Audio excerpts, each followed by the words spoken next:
women, and men. Why is it that we have this need to clash?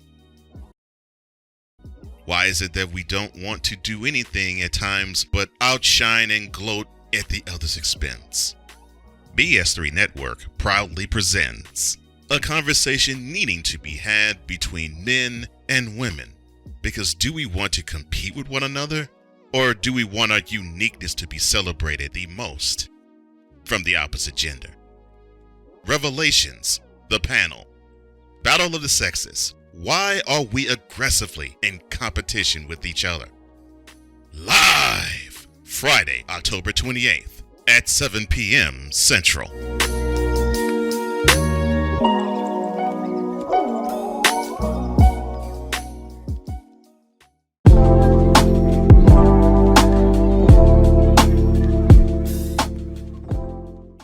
So, how would you describe yourself as a child? Questioning, probing. I like that. Got in a lot of trouble for asking a lot of questions. Like I remember the first real whooping that I got from my grandfather was because I learned that his first name was Frank. And then I learned pretty quickly afterwards that old school black folks took it as an insult if you called them by their first name. Yeah. So I was walking through the kitchen and he was walking through the kitchen and I read it on an envelope. I could read. I think I was like 6. And walked past him and said, "What's going on, Frank?" Oh, no. And the alarm from Kill Bill just played in the background. And he snatched me up right around the time of that dun, dun, dun, dun, dun, dun. And then the whooping was on. I don't even know where he got a belt from. Turned out he always wore one for emergency purposes, and he whooped me up and down the block.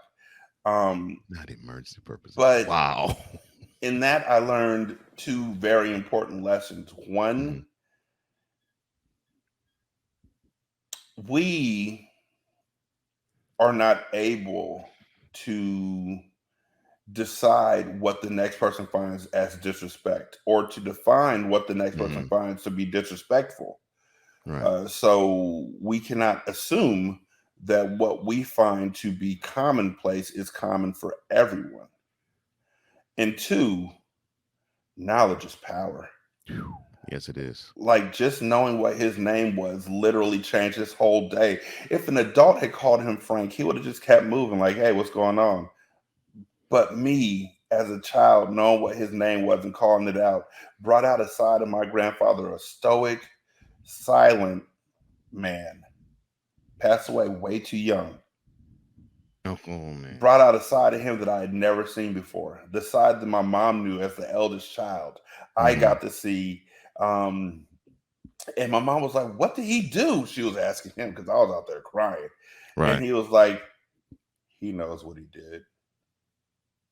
And that was it. My mom didn't ask any other questions.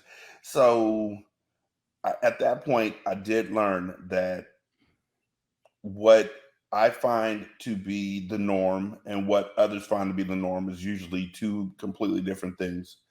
And just because I know something doesn't mean I have to express it. I don't have to be the smartest person in the room at all times.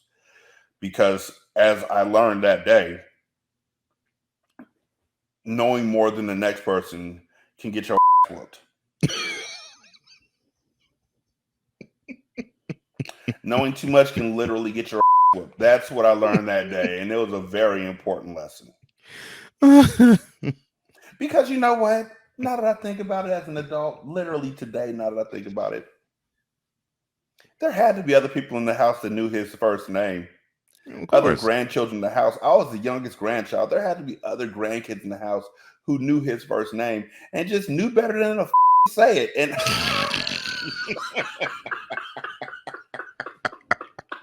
yeah. And I'm just walking past all of them. "Hey, Bob. Hey, Rich. Hey, Derek. Hey, we want to tell you before you go in there, don't say, 'Hi, Frank.'" Oh, Just oblivious to everything. Oh, right? no. Why are y'all twitching? Hold on, before you answer that, let me go say hi to Frank. Hi, Frank. Get over here. Oh He was my a good gosh. kid. Yeah.